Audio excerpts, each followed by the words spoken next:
Hi, Heather. Hi, Krista.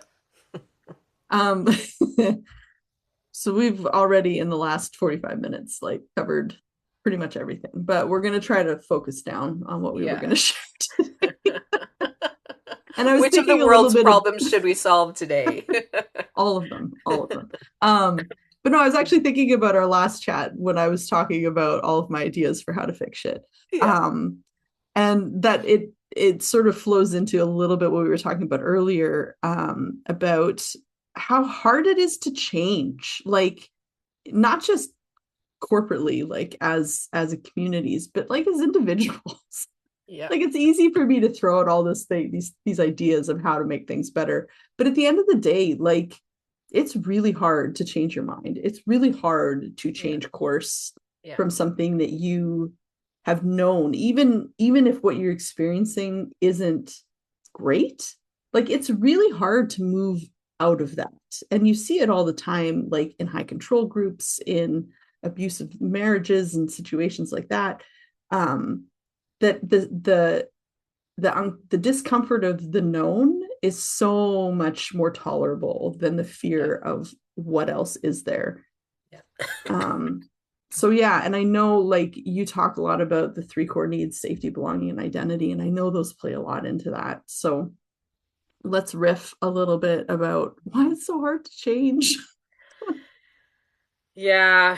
Oh, this is something I have thought a lot about over the years, and I think it really started in when I was knew I needed to end my marriage, and Mm, from the moment I made that decision that I like, and I'd known it already without admitting it to myself for many years.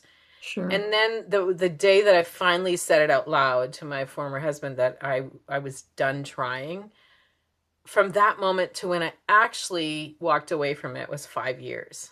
You Wow. know, it's like you get to a point where it's like, okay, this doesn't work. I finally have admitted to myself this doesn't work.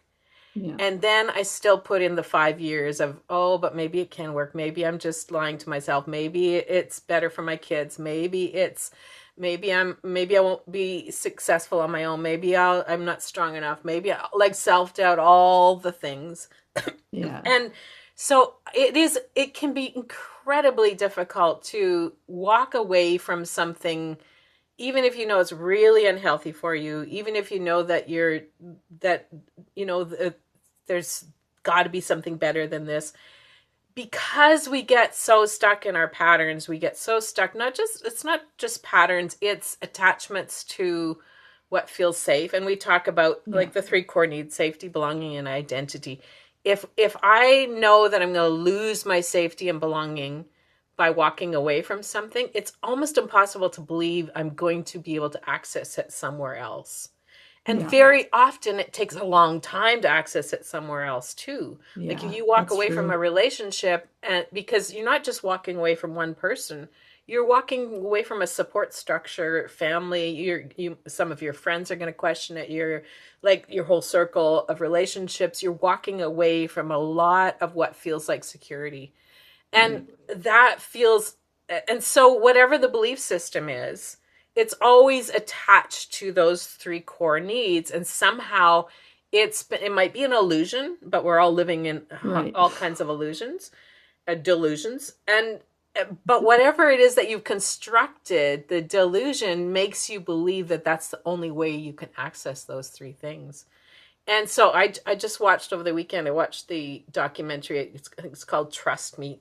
It's about the FLDS, a prophet who took on all the. I think he had 22 wives and was like several of them were underage girls, Right. and he'd built this whole cult system. And they watching this because they had incredible footage because this filmmaker couple had befriended this cult leader and got all Right. this footage, and you see these young girls fawning at this man, and all of them ended up lying to the police and not admitting that he was abusive to them. It's like years of lying because they had been so, and it's kind of shocking to watch, but you can't get into the psyche of these young girls unless you know what it's like to have your whole identity structure, your belonging, your safety, your everything is built on the belief that this is the only place you're safe. This is the only way to access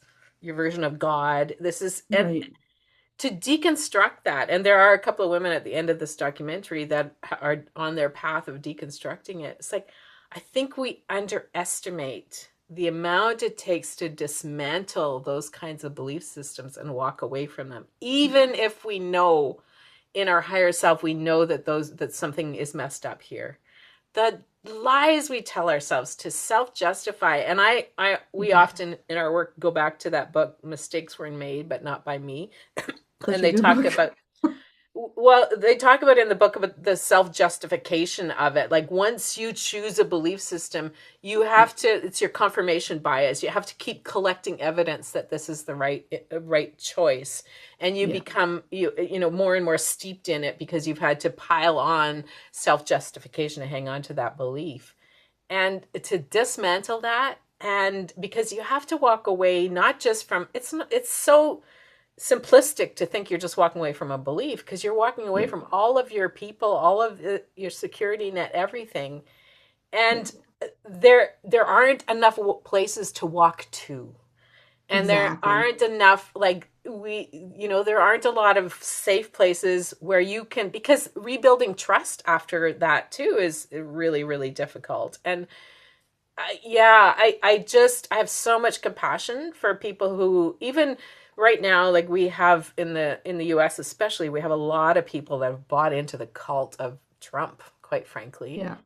And Yeah. it's so disheartening because it's causing so much harm. But there's Yeah. also a part of me that just aches for those people who are bought into that as a belief system, especially how many of them are religious people, Christian people who've convinced themselves Yep. that this frankly evil man is, God's gift to the United States. And it's such a twisted belief system, but it's also such a cult-based kind of way of Yeah. believing. And yeah, anyway, it just there's so much complexity to those kinds of So much making those complexity. changes. Well, and it's so hard too, especially if you've been indoctrinated in this stuff as a child and it's all that you know, right? Yeah. Like Yeah.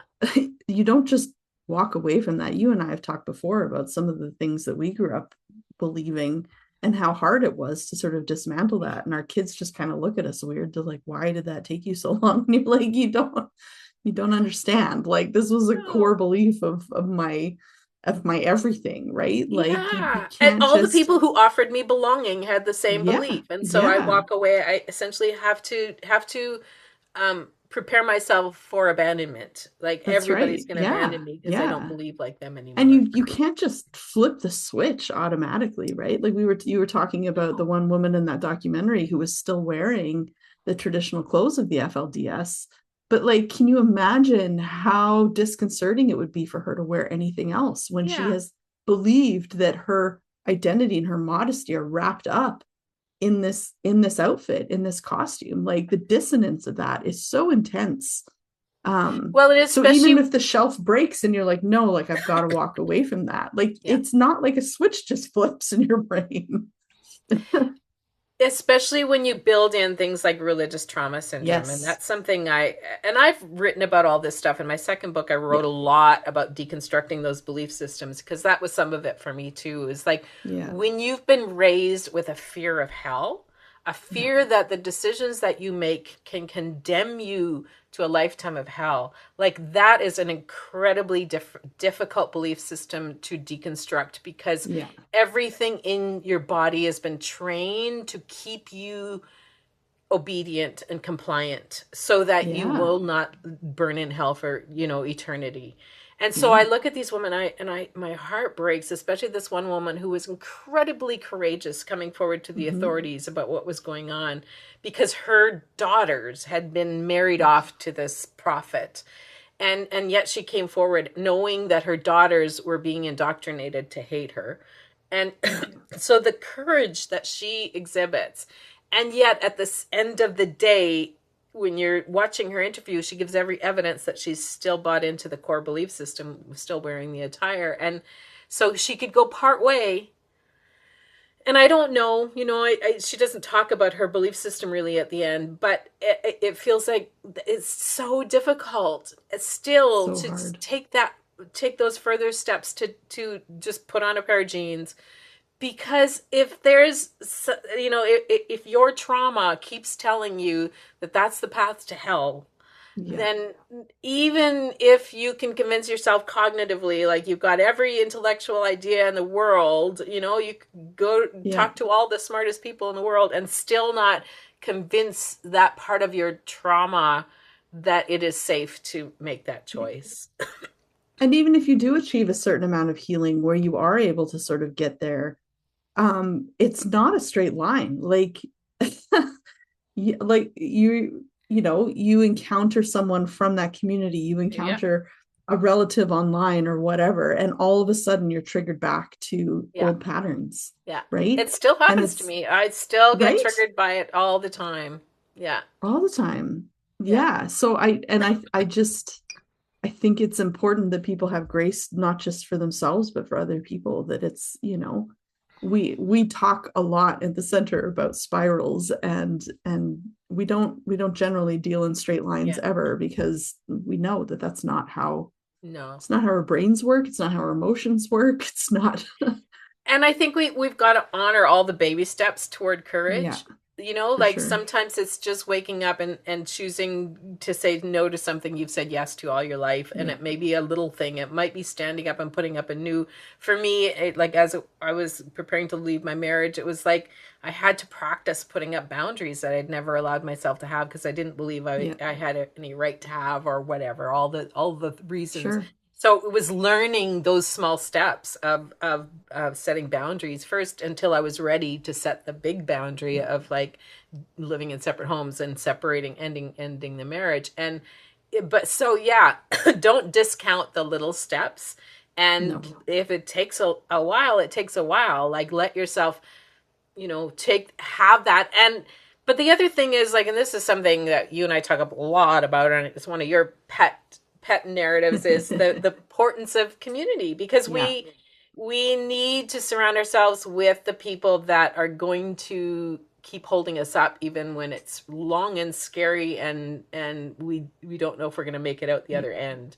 And I think about some of the people that have done that for me over the years, and I think we can't underestimate the value. And I've talked about him in the past, but for me, when I deconstructed my faith, it was one of my closest friends, Randy, who Yeah. started lending me books that helped me, imagine my faith differently. And it was like the way he showed up for me was like never judging where I was in that journey and, Yeah. trusting me to process it. And it Yeah. was one of the biggest gifts of my life was having him in my life in that way at that time.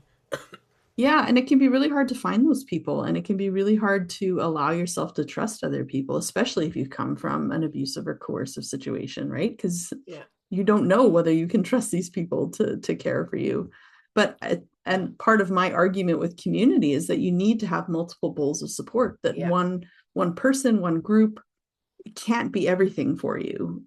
So it's important to cultivate multiple communities of support so that when you outgrow one, when one becomes obviously harmful, potentially, you have somewhere else to go. Yeah. And that's, I think, I mean, I feel like I always blame everything on capitalism, but to some extent, At that's the end of one the of the day. damages that capitalism has done to us, is it has convinced us that, you marry the one person, they have to be everything for you at all Yeah. times, or you belong to one church and that has to be everything for you at all times.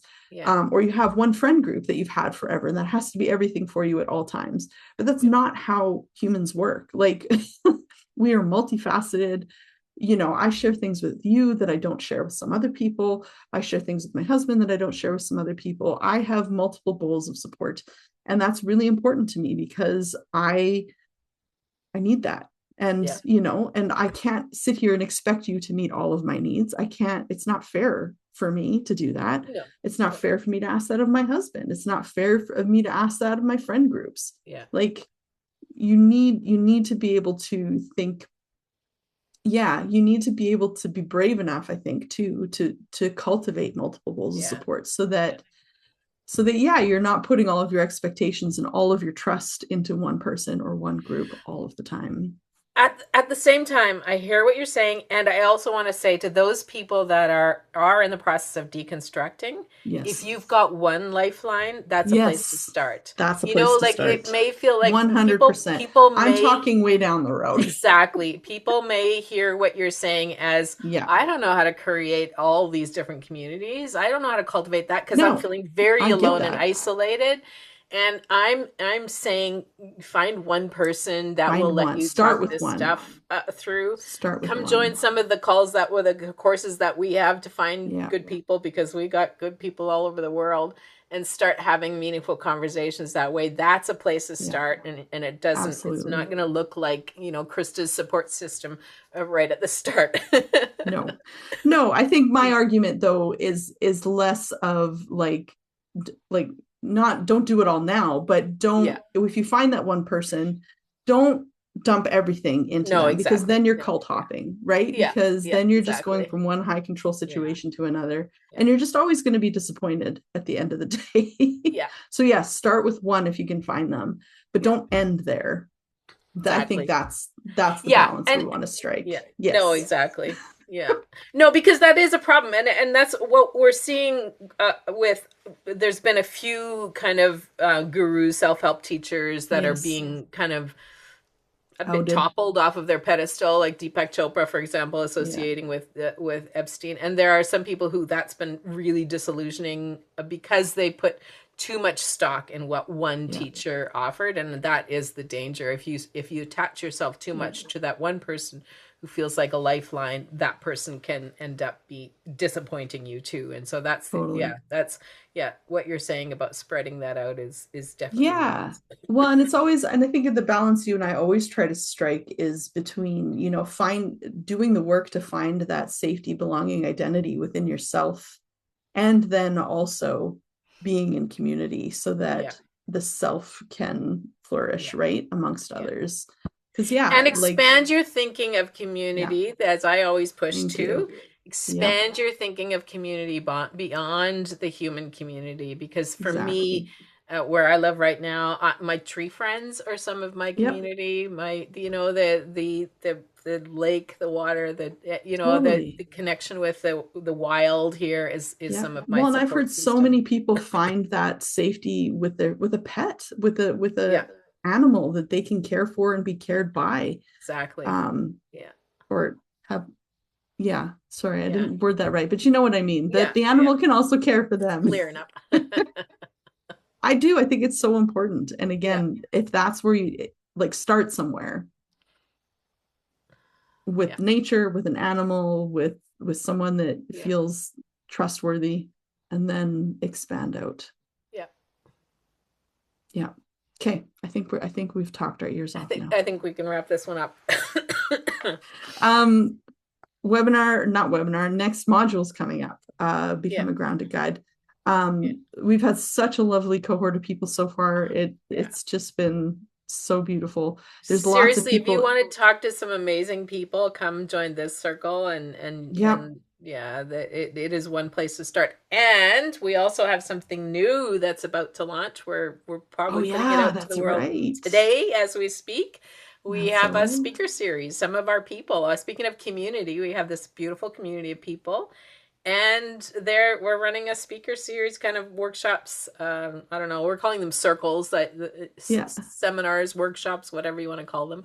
But it's a series coming up of the people that have come through our programs and are doing they're bringing their own Yeah. wisdom to the circle. Absolutely. That's So it how, is very you exciting. know, very exciting. And, Yeah, I love it because it's just furthers our anti-culty kind yeah, of stance in the world. It's not like, you might see my and Heather's face a lot, but honestly, the people that have contributed to our work have just made it so much richer. yeah, And yeah, yeah, brought so many great perspectives from all over the world, from so yeah. many different, cultures and backgrounds. And Yeah, yeah, come it's listen to been, them speak too, not yeah, just us. totally, totally. They're all, Yeah, Yeah. very worth listening to. So check out our website for more information. You can register for any of those things. The speaker series is pay what you can, starting at $15 per session. Yeah. So it's super, super accessible.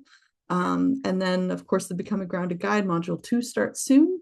And we have the tiered pricing for that as well. Yeah. And yeah, we're just trying to get people in Yeah. to our non-culty cult or something. We won't coerce you into anything. No. We promise. No Promise, coercion. promise. Except maybe, liking each other a little bit. Yeah, that has to be part of it. Yeah, that's all. All right, till next time.